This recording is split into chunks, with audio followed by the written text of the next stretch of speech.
Bantayan niyo yan! Yes, sir. Tayo! Anong gulong nangyari dito? Baka magdanakaw yun.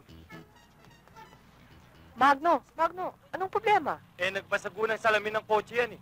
Magbukas kotse gang yun eh. Pigipigilan ko lang naman sila sa pagnanakaw ng radyo eh. Kayo palang may kasalanan eh. Kung ginawa niyo yung dapat niyang gawin, di sana hindi nakapasok dito ang magnanakaw. Ginagawa lang ni Magno yung dapat niyang gawin ah. Oo, tama yun!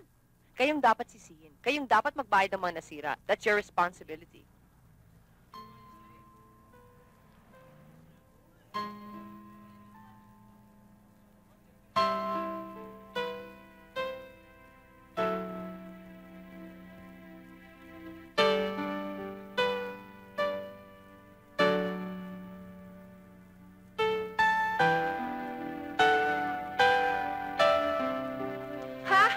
Abigail!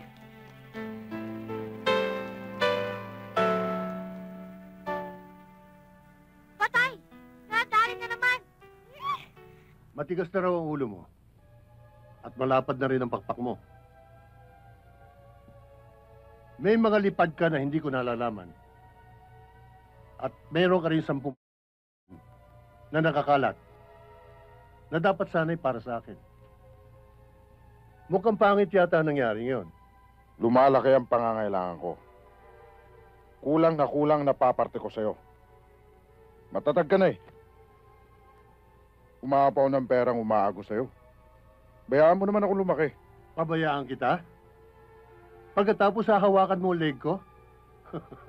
Pangit na naman. Pangit na naman ang salita mo. Kung kinakailangan banggain kita, gagawin ko.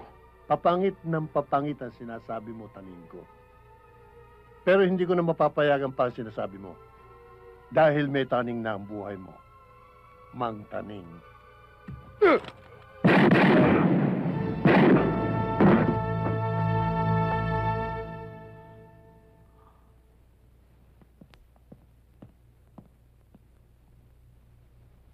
So far, ma'am, yun ang projected profits natin for next quarter.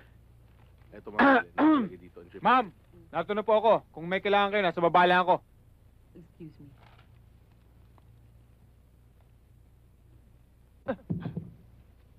Bakit, ma'am?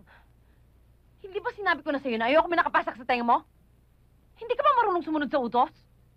Ha? Sorry, ma'am, nakalimutan ko. Ano ba itong pinakikinggan mo at ayaw mo mahiwalay sa tenga mo? Diyos ko. Matanda pa sa lolo't ninunong mo itong mga tugtog nito, pinagtsatsagaan mo to? Ha? Huwag kang aalis, ha? May lakad ako mamayang gabi. Doon ka lang muna sa baba. Yes, ma'am. Huwag kang makialam dito! Ayoko nakakakitang babaeng sinasaktan sa harapan ko. Eh di magtakip ka ng mata mo!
Okay ka ba?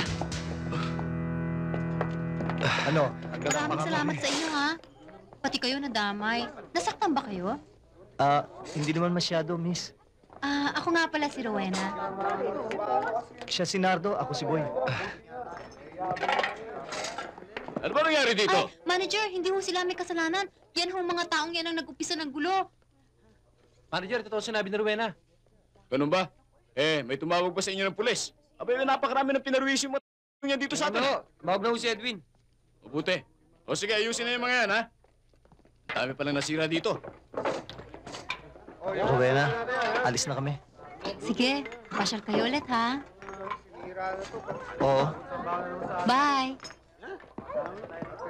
Opo, boss.